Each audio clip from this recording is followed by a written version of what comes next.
आप जरा सोच कर देखिए, एक बच्चा जो अभी बिहार में पैदा लेता है और उसके जन्म के तुरंत बाद उस पर 27,000 रुपए का कर्ज चढ़ जाता है। और ये कर्ज कोई ऐसा वैसा कर्ज नहीं है, बल्कि बिना किसी से उधार लिए, बिना किसी से कर्ज लिए आपके ऊपर बोनस के रूप में चढ़ा दिया गया है। जी हाँ, आपने बिल्कुल सही सुना। इस वक्त बिहार में करीब 4 लाख करोड़ रुपए से ज्यादा कर्ज बताया जा रहा है। और इसी मुद्दे को लेकर बिहार विधानसभा में तेजस्वी यादव ने सरकार पर जोरदार हमला कर दिया है और दावा किया है कि बिहार की आर्थिक स्थिति लगातार बिगड़ती जा रही है। लेकिन सबसे बड़ा सवाल यह है कि क्या सच में हर बिहारी पर कर्ज है, और बिहार पर इतना कर्ज आखिर आया कैसे?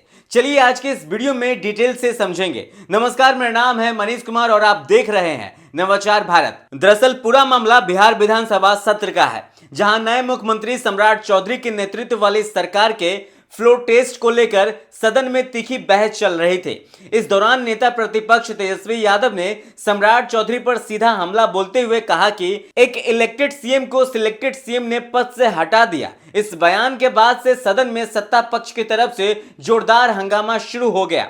हालांकि तेजस्वी यादव यही नहीं रुके, उन्होंने सम्राट चौधरी की पगड़ी वाली राजनीति पर भी कटाक्ष किया। उन्होंने कहा कि सम्राट चौधरी ने जो अपनी पगड़ी उतार कर कहीं रखी है, उसे संभाल कर रखे, क्योंकि उस पर विजय कुमार सिन्हा का नजर है। विधानसभा सत्र के दौरान तेजस्वी यादव ने सरकार की स्थिरता पर भी सवाल खड़े कर दिए हैं। उन्होंने कहा कि किसी भी राज्य के विकास के लिए सरकार का स्थिर होना बेहद जरूरी होता है, लेकिन बिहार एक ऐसा राज्य बन गया है जहां 5 साल में 5वीं बार सरकार बन रही है। आगे तेजस्वी ने भाजपा पर तंज कसते हुए कहा कि एनडीए की हालात ऐसी हो गई है कि उसे हर साल बिहार में नई सरकार बनानी पड़ रही है। इतना ही नहीं, तेजस्वी यादव ने मौजूदा मुख्यमंत्री सम्राट चौधरी के पिता शक्नी चौधरी के पुराने बयान का जिक्र करते हुए कहा कि एक समय था जब शक्नी चौधरी ने कहा था कि हम भाजपा को भागलपुर की धरती में गाड़ देंगे, और शायद आज उसी डर से मोदी जी ने सम्राट चौधरी को बिहार का मुख्यमंत्री बना दिया है। हालांकि मामला तब गर्मा गया जब तेजस्वी यादव ने सदन में बिहार पर लगातार बढ़ रहे कर्ज का जिक्र किया। तेजस्वी यादव ने कहा कि इस समय बिहार पर लगभग 4 लाख करोड़ रुपए से ज्यादा का कर्ज है। सरकार ने चुनाव से पहले लगभग 40,000 करोड़ रुपए का कर्ज लिया था और अब फिर से 12,000 करोड़ रुपए का कर्ज लेने की योजना बना रही है। अब आपके मन में यह सवाल जरूर आ रहा होगा कि आखिर राज्य सरकार को इतना कर्ज लेने की जरूरत क्यों पड़ती है? हम इतना तो टैक्स भरते हैं, फिर भी सरकार को कर्ज लेने की नौबतें क्यों आ जाती है?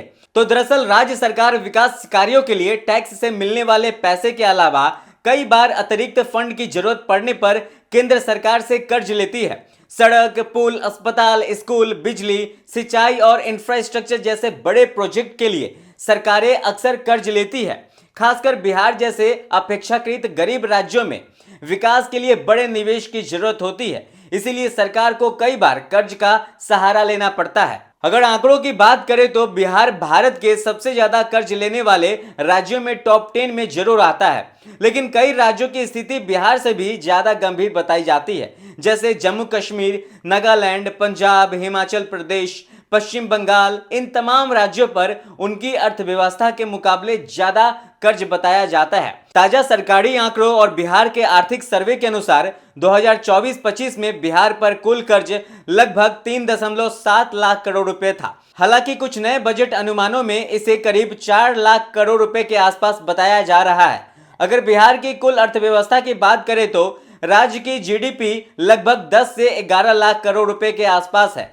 इस हिसाब से बिहार का कर्ज उसकी अर्थव्यवस्था का करीब 37% है। अब आप सोच रहे होंगे कि ऐसे में तो बिहार कर्ज के तले डूब कर मर जाएगा, तो ऐसा बिल्कुल भी नहीं है। अर्थशास्त्रियों के मुताबिक यह आंकड़ा बड़ा जरूर है, लेकिन कई राज्यों की तुलना में अभी भी इसे संभालने लायक स्थिति माना जाता है।